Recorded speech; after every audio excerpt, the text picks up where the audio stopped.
Hi everyone, it's Paul Born. So glad to join you in Australia, and particularly at this fantastic conference, Planning by and with the People, a national conference on community conversations, engagement, and collaboration.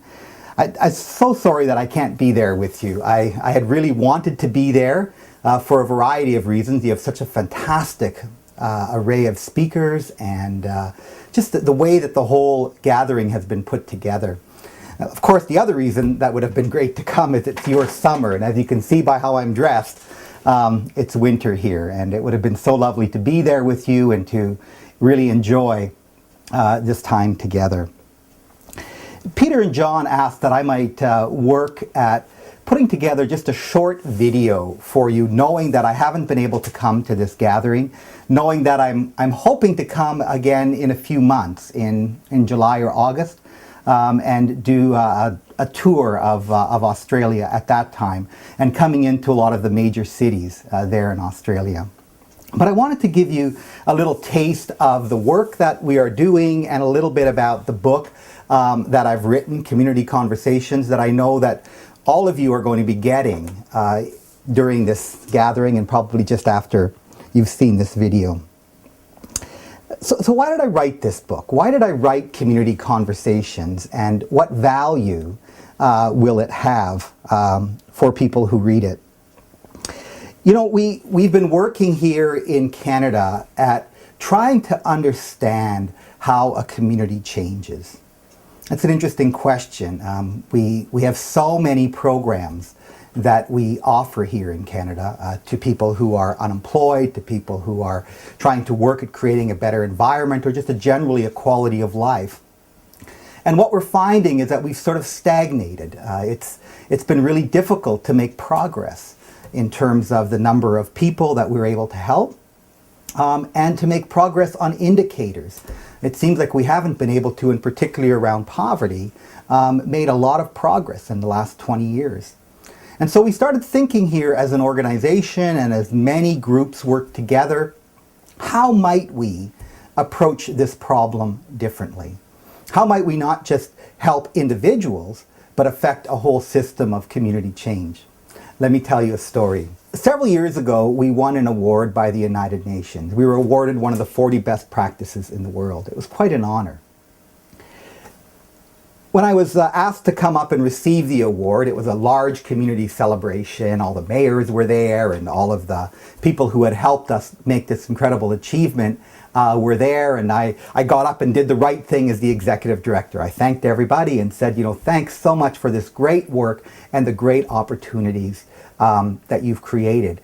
And I said, you know, I'm honored to accept this award on your behalf, and yet I accept it with some mixed feelings. On the one hand, obviously this award is recognition of the great work that we've done.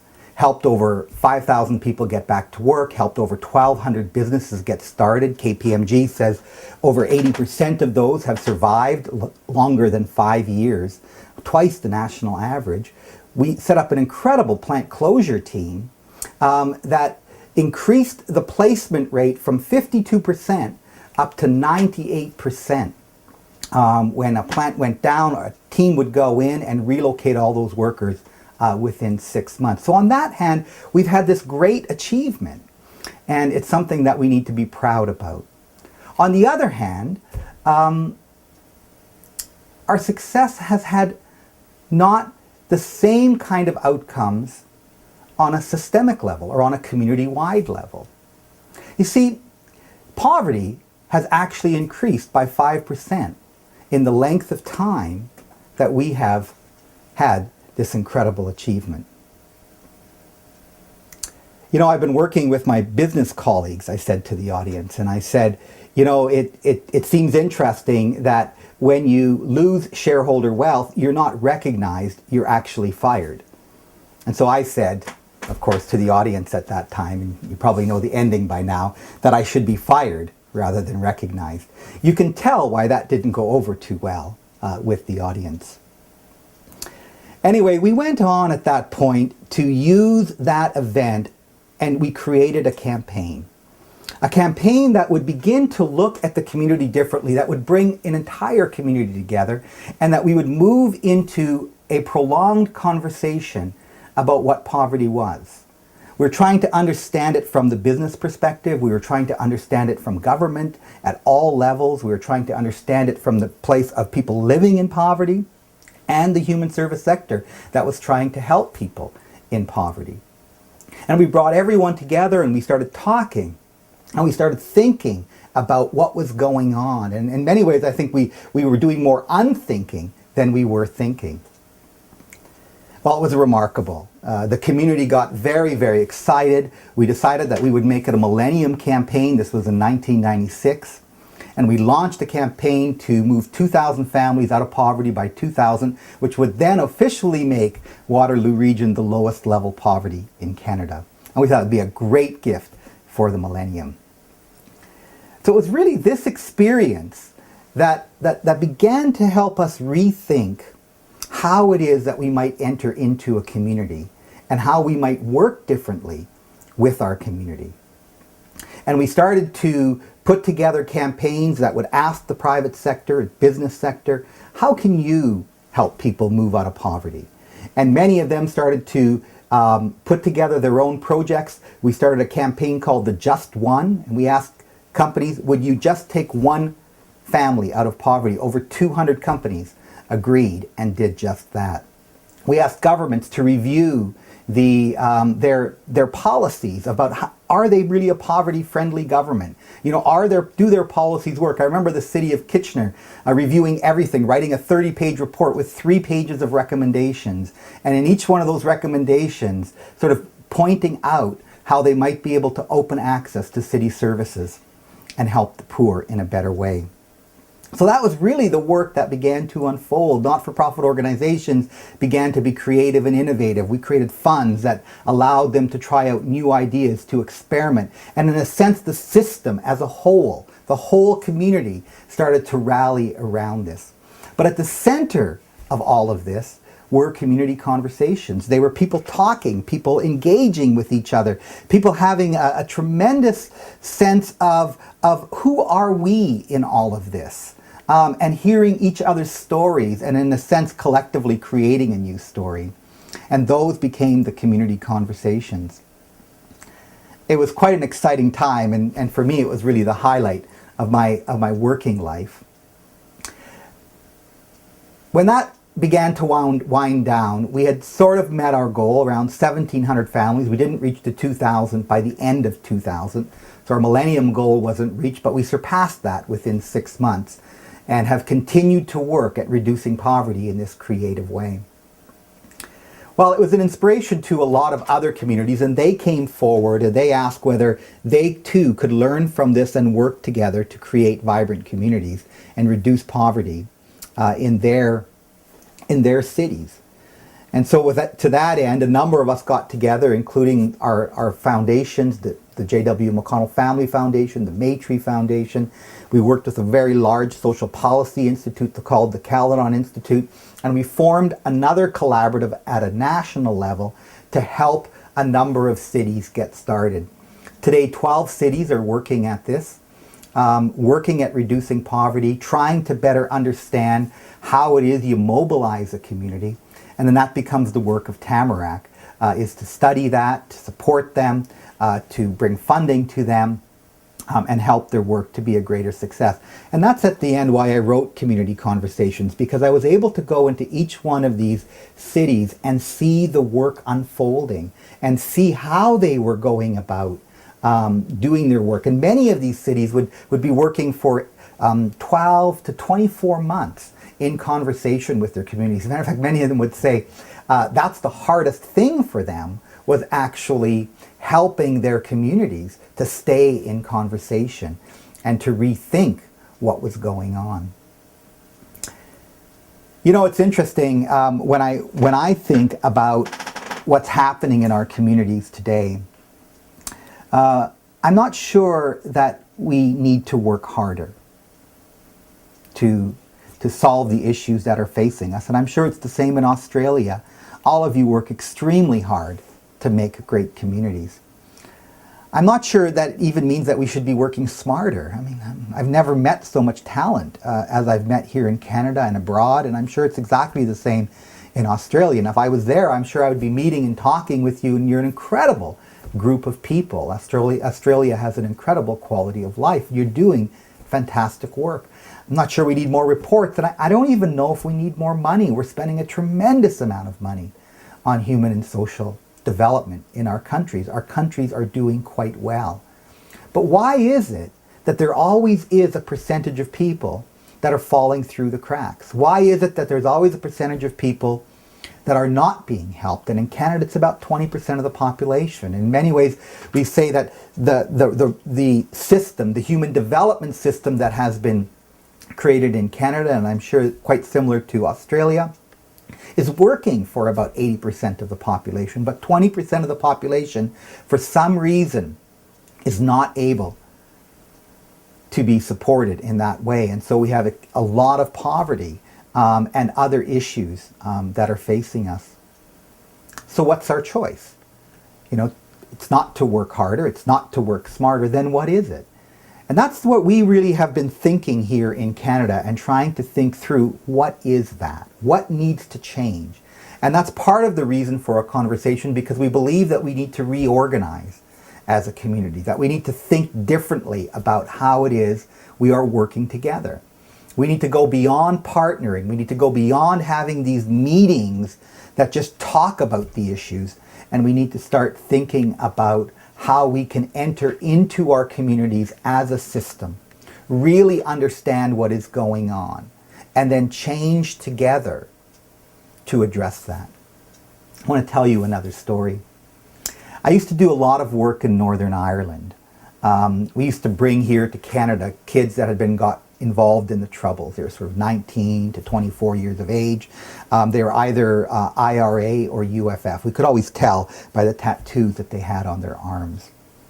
And this was at the height of the Troubles. And so we'd bring around 200 young people a year here, and we would do reconciliation training, employment training, just trying to get them to understand each other and to become friends with each other. And thus they would go back and be a positive influence in Northern Ireland. Well, the work was getting to be quite extensive, and there were actually some situations that were difficult for us. I remember once the Prime Minister of Northern Ireland was coming to visit, and we had to make the decision about whether she would come and be able to visit this group of young people. And we had to check in with our colleagues who knew people in the IRA and the UFF and ask whether that would be okay, because they tended to retaliate if they weren't asked. And I think it was the UFF at the time who said no, that if we actually allowed her to visit these young people, they would blow up one of the human service agencies that was attached to the project.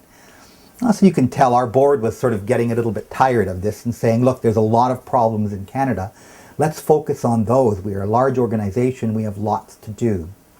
And so the Irish government invited me to come to Ireland to take a look at this project and to really begin to meet these young people in their context and to try and understand what was going on. And it was here I met a man and was put in a situation that I think gave me tremendous insight into the kind of work that we are doing now and the way that community conversations make a real difference. You see, when we arrived, we flew in overnight. We got into a cab and we came up to our hotel. And I remember the cab driver saying, "You're staying here?" And we looked at him and said, "Yeah, why?" And he said, "Well, it's newly renovated because it had just been bombed a couple of months ago. They don't normally put tourists here." Oh, we thought. We dropped off our bags, got into that same cab, and he took us now to the government offices that we were going to have our first meetings. When we got there, there were two skyscrapers. The one didn't have windows. The one did. The one that did have windows, they were all black, and the one that didn't, it was just an open shell. And so when we got to the front door, we weren't allowed in. It was locked. It said, "Press this button." We pressed the button. The door opened, and a security guard came to the front door. Now, this was a large government building, and we had to walk through these scanners. Then we were frisked. Then we were asked a number of questions. Then our identity was confirmed, and we were allowed to go up to our meeting. So So when we got to the meeting, we asked the officials, what's happening here? Boy, that's high-level security. And they said, yeah, we were just bombed a couple of months ago. And matter of fact, if you look across the street, you'll see that building doesn't even have any windows in it. Anyway, the next morning, we then were picked up by a government official and driven to our first meeting with community representatives or community partners. And we were driving there in the morning, and we came to this street. The shadows suddenly fell upon us as we were driving in, and I looked around. It felt a bit claustrophobic because on both sides of the street were these walls, about 20 feet high, brick walls. And we asked the government official, so what are these? And he looked at both and he said, well, they built these several years ago because on one side of the street lived the Catholics, on the other the Protestants, and people used to get up on the roofs and take shots at each other. And so this is one of the ways to stop it. We drove a little further and we came to the community center that we were going to visit. Now imagine this, as we get to the community center, there is a bar that comes down, a crash bar, so cars can't come running in. There's barbed wire fences, there's a fence all the way around, it's about 12 feet high, and there's barbed wire at the top of that fence. So we're going, wow, this is a community center? And he said, yeah, and we got in and there was a security guard there and he had a gun and the whole bit. And we said, oh, this is interesting, and we gave them the credentials. We went and parked, and it was quite an interesting building. We could tell that right away because as we were walking toward the space that our meeting was going to be at, we looked around. It was this large flax mill that had been converted into a community center, and later on we found that there was a community theater. There was the 2 floors right across from us were actually educational center for young people to give them an upgraded education and a trade. There was actually an international trade center. So they were doing some really, really interesting work. We went into our meeting and there was Father Miles Kavanagh. That's who we came to see, and he was kind of busy, maybe a bit distracted, and he said, well, and he called a community member over. He said, why don't you take these folks for a tour, and at lunchtime bring them back and we'll have lunch together and we can talk then. So we went out walking onto the grounds here at Brookfield. That's the name of the place that we were, the neighborhood that we were in. And as we came around a corner, bang, I ran into a soldier who was carrying an M16. It was a British soldier. I guess there had been an assassination that night at 4 o'clock. They call it a fortnight retaliation. They were happening a lot in those days. And I went, oh, there was about 20 of them doing maneuvers in a children's playground. We kept going, and we walked into a mall that they had built. It was kind of right in the middle of these 2 communities, and in that mall there was a grocery store, and we went and talked to the manager, and he had told us that, yeah, it's kind of an interesting way to place a grocery store. He said, we had to come to an informal agreement with the IRA and the UFF, and they're the ones who negotiated the labor agreement. And in exchange for them agreeing to the labor agreement, they agreed not to blow us up for 5 years. I said, wow, imagine doing business in that kind of environment. We walked a little further and we saw a community health center, spent some time there, and it was really quite amazing what had been accomplished. And I guess that's the reason I'm sort of telling this whole story the way I am, because you can imagine the conditions by which all of this was accomplished.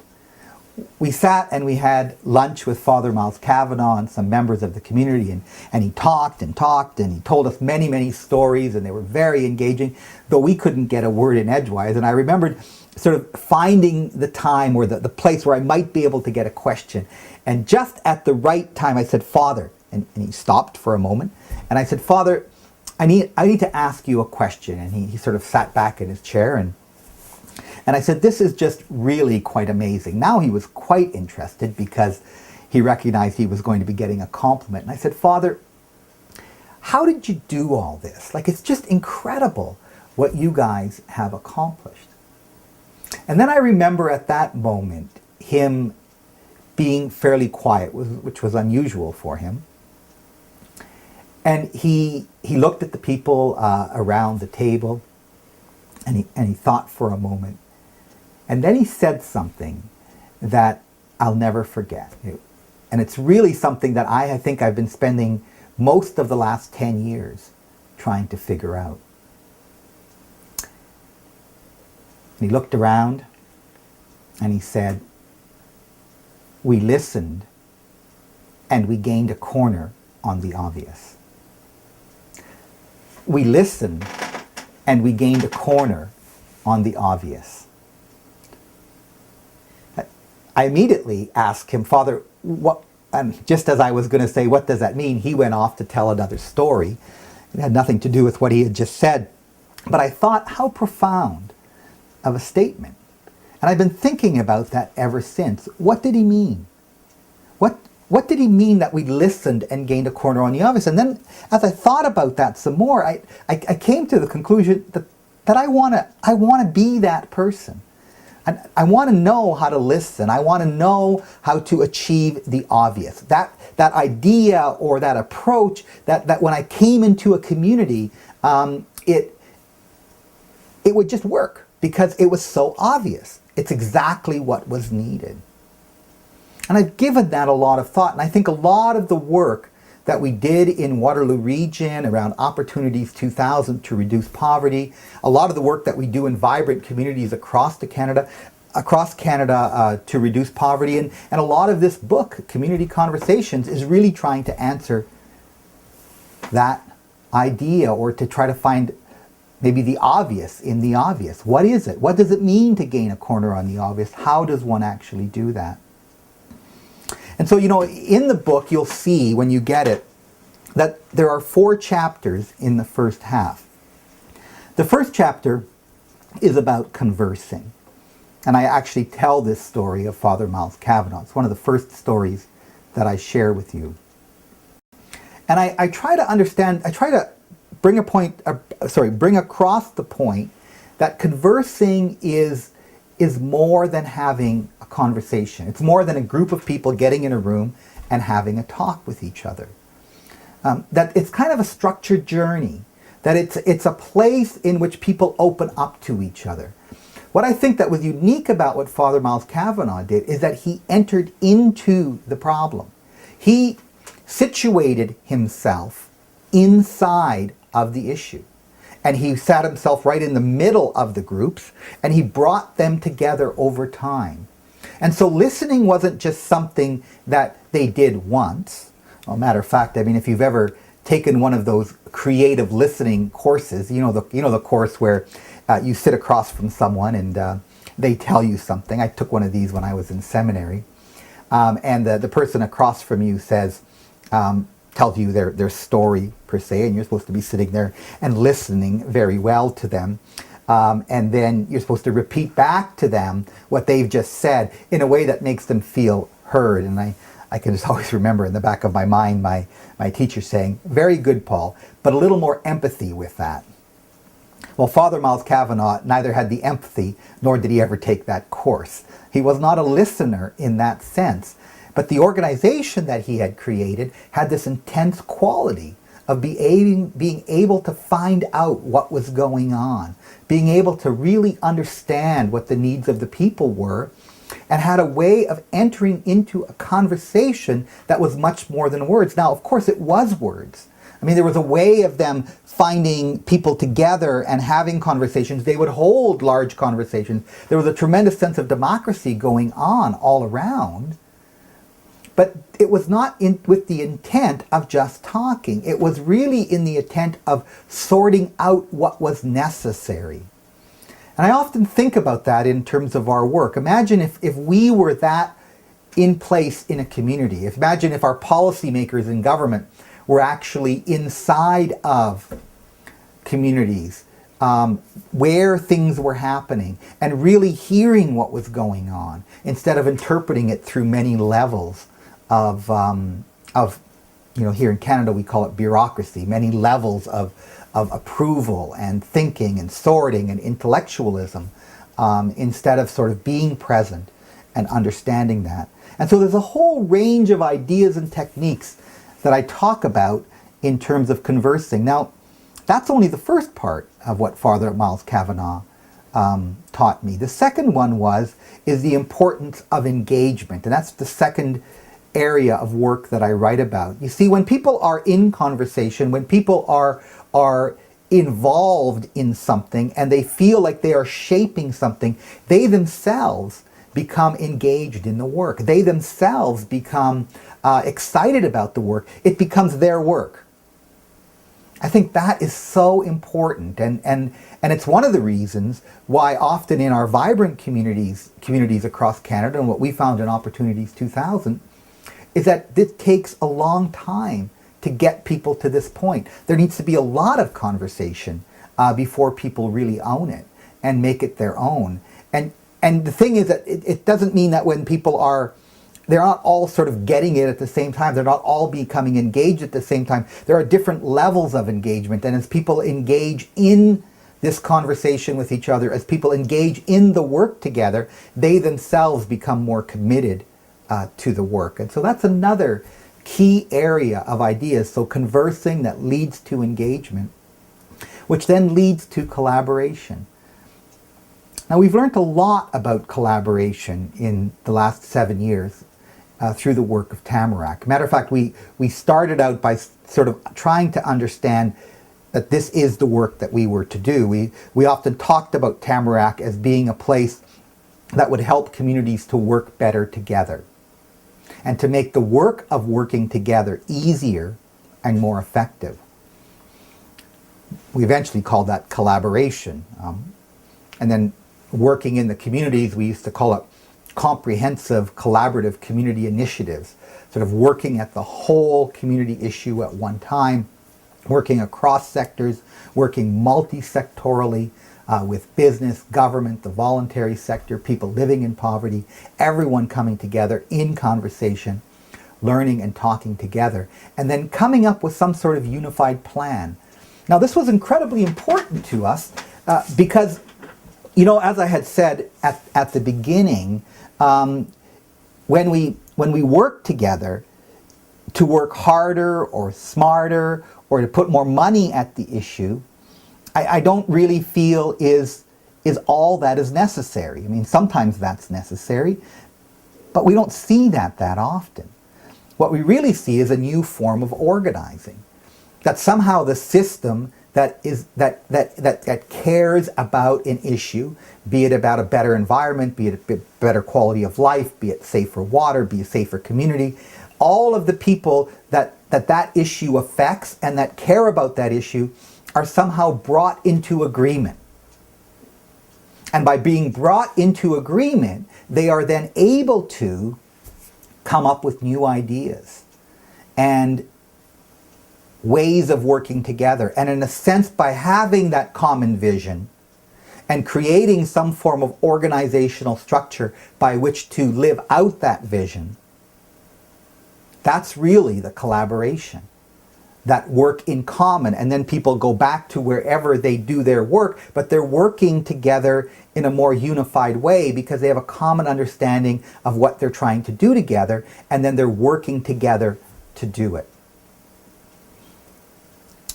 Conversing, becoming engaged, to the point where we have a common understanding of the issues and the path forward, and we're working together.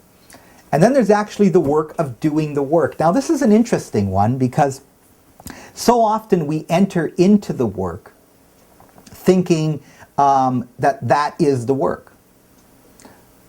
Does that make sense? So we enter into the work thinking that is the work. So until we have a strategic plan and we're implementing the strategic plan, we're not really doing anything. We're in the planning phase. Well, in community conversations, that's not the case. At least that's not our experience. Matter of fact, when people enter into conversation with each other, when people engage in the issue together, when people start to agree together, at each one of those stages, they begin to react to the ideas and to the to this process, all in different ways. And essentially what they're going to be doing at this point is they're going to be doing what they can based on what they understand at the time. The city of Hamilton, a very, very interesting story. I'd love to tell you the whole story, and I'd love you to go on our website at www.tamarackcommunity.ca and look at the vibrant communities section and then go to the Hamilton story. because it's so interesting. They spent nearly 2 years in conversation. And I remember Carolyn Milne, who was one of the key leaders from the Community Foundation that was working at, saying it was the hardest thing we could ever do was to get people to stay in conversation, for them to really be conversing and trying to understand what was going on, to get them engaged, to get them to think differently and to work differently, to end poverty, particularly child poverty in their community.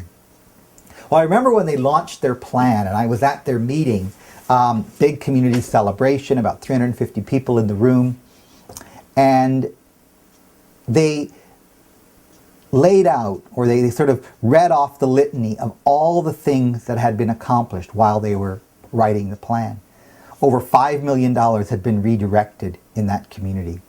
They had become the first community in Canada to stop the child tax benefit clawback, which is a policy, a very progressive policy in which working poor families get a subsidy to top up their wages and move them out of poverty.